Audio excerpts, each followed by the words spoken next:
La vente n'a jamais autant changé que ces dernières années. Vente à distance, spécialisation des équipes, nouvelles organisations, nouveaux outils, nouveaux KPI, tout bouge. Dans le podcast de la vente réinventée, nous adressons ces problématiques en profondeur 2 fois par semaine avec les acteurs de ces transformations, Head of Sales, Sales Ops et Sales Enablement des sociétés les plus innovantes dans le domaine. Bonjour à tous, je suis Gabriel Dabisch-Rebel, fondateur de SalesDeck.io et de l'agence marketing 1 minute 30 et hôte de ce show. Tout de suite l'interview, mais juste avant, un petit mot pour vous faire découvrir SalesDeck.io, la nouvelle plateforme SaaS pour rendre vos rendez-vous commerciaux plus engageants et mieux préparés. Avec SalesDeck.io, vendez plus et plus vite en visio. Bonjour à tous, je suis ravi d'être aujourd'hui avec Clélia Lacroix, directrice du développement commercial chez Seismic. Je suis pas sûr d'avoir bien prononcé la marque. Peux-tu nous dire qu'est-ce que fait Seismic et parler de ton poste et de ce que tu fais? Bonjour Gabriel, alors tout va bien, c'est bien Seismic. Donc je suis ravie d'être là, moi aussi. Donc pour faire très court, Seismic, c'est une société de sales enablement, qui existe depuis une dizaine d'années maintenant. Donc on propose un certain nombre, d'outils et une plateforme pour, améliorer l'efficacité commerciale, permettre aux commerciaux, d'être plus efficaces dans leur quotidien, en leur apportant donc, le bon contenu au bon moment avec, également donc le bon accompagnement en termes de. Vous avez été vraiment pionnier dans le sales enablement. Moi, ce terme de sales enablement, je l'ai découvert en lançant SalesDeck et en constatant que j'étais sur ce marché-là aussi. Peux-tu nous présenter ce marché, cet écosystème du sales enablement? Alors l'écosystème du sales enablement, c'est un environnement assez vaste. Par sales enablement, on entend donc l'ensemble des outils et process qui permettent d'améliorer l'efficacité, des commerciaux. Alors le marché du sales enablement, pour, revenir à la définition, donc c'est, l'ensemble des outils et process qui permettent d'améliorer l'efficacité commerciale. Donc une fois qu'on a dit ça, on a tout dit et rien dit. Seismic, très concrètement donc, propose une plateforme, qui permet de mettre en relation de manière beaucoup plus simple, le marketing et les ventes, en apportant donc aux commerciaux, une plateforme centralisée pour retrouver exactement le bon contenu au bon moment. Avec, donc, une passerelle vers, la plateforme donc de learning management, system, donc tout ce qui est voilà, une plateforme de formation pour le refaire en français, donc qui permet de remettre à disposition, l'ensemble des supports de formation et éventuellement des petites applis de coaching. Et au-delà de ce que fait Sismic, un certain nombre d'autres applications sont développées dans le Sales Enablement avec des outils d'écoute comme Mojo, avec d'autres familles d'outils. C'est un spectre assez large, non?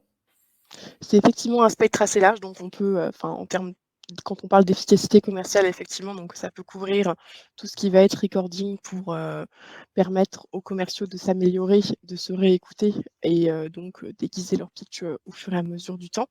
Il y a aussi tout ce qui va être les outils d'engagement client, donc sans publicité aucune, donc des gens comme Sageloft, comme Outreach, hein, qui permettent donc de suivre et puis de donner une structure à tout ce qui est, relance et adressage des prospects. Et effectivement, moi, j'ai découvert en lançant SalesDeck que je faisais partie de cette grande famille des outils de Sales Enablement. C'est une grande famille d'outils, mais c'est encore un chiffre d'affaires relativement faible comparé au CRM en particulier. Alors oui, c'est exact, le sales enablement est encore un petit peu jeune en France en termes de concept, hein. C'est beaucoup plus, en vogue chez nos, compagnons outre-Manche et outre-Atlantique, où c'est vraiment, très implanté. Donc, ce que je disais tout à l'heure, donc Seismic, ça existe depuis 10 ans, donc les concepts sont familiers et bien plus ancrés. En revanche, chez nous, il y a encore, pas mal d'explications à faire sur ne serait-ce que qu'est-ce que le sales enablement? Pourquoi, c'est aujourd'hui quelque chose de nécessaire et pas simplement, un outil, sympa pour, retrouver du contenu plus facilement. Voilà, la difficulté qu'on a aujourd'hui, c'est, de démontrer, que c'est vraiment quelque chose qui change la vente et qui change vraiment l'efficacité commerciale. Voilà. Et c'est-à-dire, tu dis qu'il y a des difficultés à démontrer, ils ont le sentiment d'avoir toutes les solutions nécessaires ou est-ce qu'ils maîtrisent pas bien le pourquoi du comment. Enfin, c'est quoi la réaction du marché par rapport à votre proposition de valeur? Alors la proposition de valeur, aujourd'hui, comment c'est accueilli, c'est que c'est peut-être un peu trop novateur, dans le sens où les gens ont, bousculé et accéléré leur transformation digitale avec la crise qu'on connaît bien maintenant. Cependant, il y a des choses qui sont pas encore faites et tout le monde n'a pas le même niveau de maturité. Aujourd'hui, il y a des gens qui aujourd'hui dans leur, parcours de transformation digitale, en sont simplement à l'implémentation d'un CRM et c'est vrai qu'on est perçu comme la brique qui va au-dessus du CRM et qui apporte, au sein du CRM des outils aux vendeurs pour, les accompagner dans leur cycle de vente, dans leur opportunité et du coup, c'est vrai que si le CRM est manquant, même d'un point de vue, automatisation, les gens sont pas forcément prêts. Donc tu veux dire qu'il y a une forme de prérequis, c'est d'avoir, mis en place un CRM et de l'avoir bien adopté au préalable? Alors, pour ce qui est de l'adoption, en général, les outils de sales enablement, et de gestion de contenu permettent, d'accélérer, notamment quand ils sont bien intégrés dans le CRM. Ça permet d'inviter les vendeurs donc à renseigner bien tous les champs parce qu'effectivement, c'est en renseignant le mieux possible le CRM qu'eux vont avoir intérêt, parce qu'on leur donnera ensuite, du contenu qui sera le plus adapté à leurs prospects, à leurs clients, à leur cycle de vente. Donc le sales enablement peut au contraire, être un catalyseur pour, l'adoption de ce type d'outils. Mais c'est vrai que de manière générale, à tort peut-être, c'est considéré comme un prérequis. D'accord. D'autres éléments qui freinent l'adoption du sales enablement en France? Tu as parlé du CRM. Est-ce que tu as parlé des mentalités aussi, enfin du fait qu'il manquait de connaissances sur le sujet et qu'il fallait éduquer? Est-ce qu'il y a d'autres éléments qui participent au fait qu'on soit en retard par rapport aux États-Unis en particulier? Je dirais que c'est déjà pas mal, on va pas, surcharger, nos camarades, et nos compatriotes en l'occurrence. Non, je pense que globalement c'est déjà pas mal, comme, voilà, comme challenge à surmonter, donc que ce soit donc la partie effectivement, heu, readiness, là je suis navrée, j'utilise un mot un affreux barbarisme, mais au niveau de effectivement de notre parcours, on n'est pas au même niveau de maturité aujourd'hui en France, sur ces sujets-là que peuvent l'être, voilà, nos camarades, anglo-saxons Américain de et manière générale anglo-saxon. ou américains. Et en termes d'éducation, qu'est-ce qui peut être fait pour éduquer, les équipes commerciales françaises? Est-ce que ça commence à percoler? Enfin, qu'est-ce que vous faites et qu'est-ce que l'ensemble des acteurs du sales enablement font pour faire connaître ces solutions, pousser à leur adoption? Alors il y a des pages de blog qui sont disponibles, en général, on fait quand même pas mal de choses là-dessus. On communique aussi beaucoup sur les réseaux sociaux avec des posts qui sont, très, informatifs sur le pourquoi du sales enablement, les différentes, voilà, les différents prérequis, à quelles, initiatives stratégiques, commerciales, ou marketing ça peut se rattacher. Donc ça, c'est un premier point et donc on est aussi pas mal présent sur tout ce qui va être, salon pour effectivement, diffuser, les paroles et puis effectivement confronter donc les challenges auxquels les gens sont confrontés et ouvrir entre guillemets «les yeux» potentiellement des gens en se disant: «Mais peut-être qu'effectivement la solution elle existe déjà, et on est très nombreux à avoir ce problème-là et peut-être que la solution c'est celle d'Enablement». Et c'est quel type de salons qui vont être pertinents, justement pour attirer cette clientèle, qui aurait besoin d'être éduquée ou d'être informée, sur l'existence de ce type de solution? Bon, là, je vais parler, pour ma paroisse et je m'en excuse, bon, pour ce qui est des événements qu'on a pu faire, donc il y a des événements comme le BG, comme, les Big Boss, donc des choses qui sont organisées par ces gens-là. Vivatech un peu moins parce que c'est très, très, grande messe et c'est vrai que là, pour le coup, c'est très enfin, le message est un peu diffus, c'est-à-dire que la population, cible n'est pas enfin, est représentée mais pas que. Mais effectivement, ça va être, des événements un peu spécifiques, qui sont organisés, au travers d'acteurs comme cela. Ouais, enfin, je ce qui c'est moi, je viens du marketing, tu le sais, j'ai créé une agence qui s'appelle 1 Oui. minute 30. Et on me disait toujours que la différence entre le marketing et les ventes, c'est que d'un côté, on a des grosses équipes commerciales, mais des petits budgets, et de l'autre côté, on a des petites équipes marketing, mais des gros budgets. Et effectivement, le Sales Enablement va devoir taper dans les petits budgets des grosses équipes commerciales. Est-ce que, après avoir réussi à équiper les marketing avec des solutions de marketing automation, etc., est-ce que aujourd'hui les équipes commerciales sont prêtes à faire grossir leur budget pour équiper mieux leurs sales de différents outils et donc de ces solutions de Sales Enablement? Je dirais que c'est surtout aux gens qui proposent des solutions de sales enablement de faire, leur travail de commercial et de démontrer donc un ROI suffisant qui justifie un investissement peut-être au-delà de ce qu'on aurait, effectivement budgété. Après, si on arrive à démontrer, d'un vrai intérêt, financier, parce que bon, ce sont des choses qui se chiffrent, des commerciaux qui sont, mal accompagnés, qui ont pas accès au bon contenu, c'est des gens qui perdent du temps, c'est des gens qui n'ont pas le bon messaging auprès de leurs clients, qui potentiellement vont manquer des ventes, tout simplement.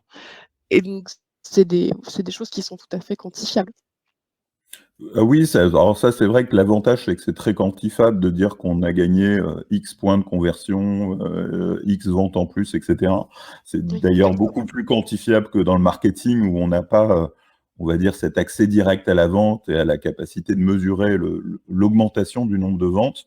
En revanche, c'est des budgets qui n'étaient pas planifiés, donc qui demandent d'être trouvés, d'être négociés en interne, j'imagine. C'est ça. Après, on peut se rattacher à des initiatives plus globales, de transformation digitale, d'automatisation effectivement des processus de vente, de digitalisation. C'est des choses effectivement sur lesquelles on peut se raccrocher. Dans votre démarche commerciale, quelle est la part d'inbound et quelle est la part d'outbound?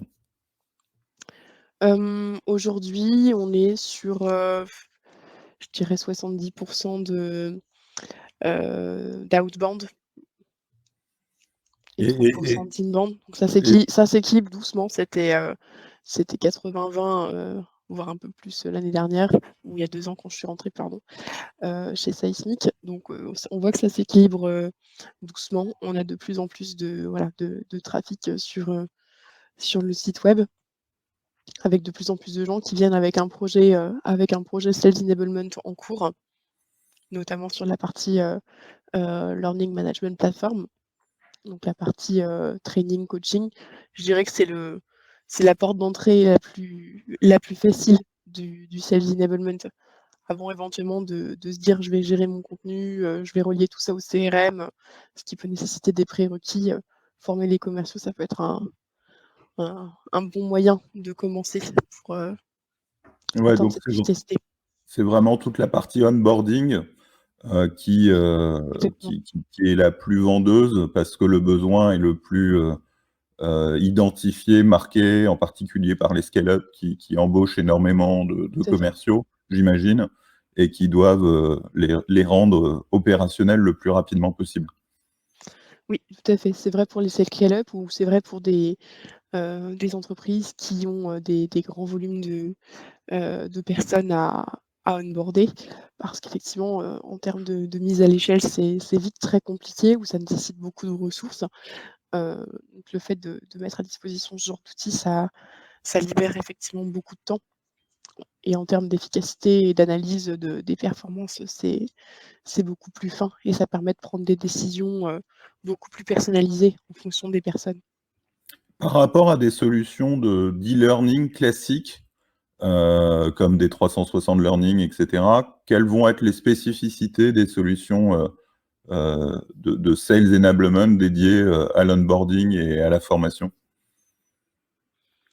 Alors, il y a une partie, coaching, donc qui permet donc de gérer, la relation entre manager et managé, où on va aller de manière très fine, analyser donc les compétences des gens, pouvoir, les suivre dans le temps, et en fonction donc, assigner, des modules, particuliers, pouvoir justement, amener donc ces personnes donc améliorer leur performance sur telle ou telle, compétence. Hem et on a également donc, quelque chose qui est vraiment intégré dans la plateforme. Donc c'est tout à fait vous pouvez retrouver en fait tout ce contenu d'onboarding, à l'intérieur de la bibliothèque de contenu, heu, sur des parcours de vente guidée et cetera, où vous retrouverez vos templates. Vous pouvez également, retrouver les liens vers les vidéos de formation pour, vous rafraîchir la mémoire si jamais vous avez oublié. Parce que c'est vraiment ça en fait la différence sur des plateformes d'onboarding classiques où on fait l'onboarding une fois et puis après on voilà, on a terminé le parcours et puis, et puis il faut qu'on se débrouille et puis pour retrouver les informations, c'est très compliqué. Là, en intégrant ça donc sur des outils de sales enablement, beaucoup plus développés, on arrive donc à recentraliser donc tous ces contenus de formation et on peut également proposer donc, des contenus donc ce qu'on a enfin, qui sont aussi à disposition. C'est-à-dire qu'en dehors des parcours qui sont assignés aux personnes, on peut également leur laisser à disposition pour de l'auto-formation, des contenus pour qu'eux, d'eux-mêmes, puissent aller, retrouver ce dont ils ont besoin. Ce qui veut dire que dans le domaine de la vente, l'onboarding n'est jamais fini, la formation n'est jamais finie et il y a toujours matière à continuer à se former, à découvrir des nouveaux produits, des nouvelles solutions, à continuer à s'entraîner. Il y a de toute façon des changements, que ce soit des changements d'outils, des changements de produits, enfin, n'importe quel commercial vous dira que déjà, en général, tous les ans, le messaging change légèrement parce que la direction de l'entreprise change, parce que, d'un point de vue stratégique, on a fait une acquisition de produits. Donc il y a toujours des choses à apprendre et de manière générale, le cerveau étant ainsi fait, en termes de capacité de mémorisation, quand on fait un onboarding très intense pendant, 2-3-4 semaines, 1 mois, en général, heu, quand on ressort, on en a oublié les 3/4. Ouais. Voilà, c'est malheureux, mais c'est comme ça. Donc c'est d'autant plus important de pouvoir justement retrouver tous ces contenus et de pouvoir y accéder de manière, simple et rapide pour justement, pallier à ces difficultés et éviter que ça se transforme voilà, en en dossier de vente, manqué ou voilà, ou en déficit de chiffre d'affaires. Merci. Dernière petite question, vu qu'on approche de la fin. Dans les démarches, d'outbound que vous faisiez, que vous faites toujours, Oui. ça va être quoi, votre, cold calling ou votre cold emailing qui pour attirer l'attention, faire en sorte que les gens répondent, réagissent? Alors, de manière générale, ce qu'on essaie de faire, c'est surtout la personnalisation. C'est aujourd'hui ce qui fait la très grande différence et justement d'avoir des outils de sales enablement, ça permet donc d'avoir en ayant accès au contenu nécessaire pour bien faire son travail, ça permet d'être très pertinent dans ces échanges et justement d'avoir une approche, heu, ultra personnalisée et très pertinente auprès des interlocuteurs qu'on démarche. En pouvant se référer donc, à des challenges, similaires par rapport, à des entreprises, du même secteur ou également par rapport à des challenges liés donc, hem, au métier de la personne, ou de manière générale à l'entreprise et cetera, ou en fonction des informations qu'on peut bien sûr trouver sur tout ce qui est, rapport annuel, voilà, toute la bibli toute la librairie, de contenu, voilà, des réseaux sociaux et cetera. C'est vraiment ce qui fait la différence aujourd'hui, entre un mail, anonyme noyé dans un une dizaine, une vingtaine, une trentaine d'autres sollicitations commerciales et quelque chose qui est vraiment, hem, adapté et qui, va faire écho donc, à la vie et aux problématiques que la personne, doit gérer au quotidien. Ça veut dire que vous utilisez les solutions de sales enablement, d'engagement que tu citais tout à l'heure? Exactement, effectivement, on utilise donc, des outils, pour tout ce qui est engagement client et automatisation. Donc ça fait effectivement partie du travail et on utilise notre propre solution de Sales Enablement pour la partie gestion de contenu. Donc c'est vrai que ce serait quand même, un comble si, un grand acteur du sales enablement, quel qu'il soit, n'utilisait pas ses propres solutions, pour adresser ses clients. Ben, merci beaucoup Clélia, c'était passionnant. On se retrouve 2 fois par semaine pour un nouvel épisode. Abonnez-vous sur votre plateforme de podcast préférée pour ne rater aucun épisode. Merci aussi à notre sponsor salesdeck.io, la solution SaaS pour vendre plus et plus vite en visio, avec des rendez-vous plus engageants et mieux préparés. L'idée vraiment qui a initié SalesDeck, c'était cette idée effectivement que les commerciaux soient guidés, assistés pendant leur rendez-vous en visio pour mieux réussir leur entretien. Découvrez la solution et réservez tout de suite une démo sur salesdeck.io. Merci beaucoup Clélia, à très bientôt. Merci Gabriel.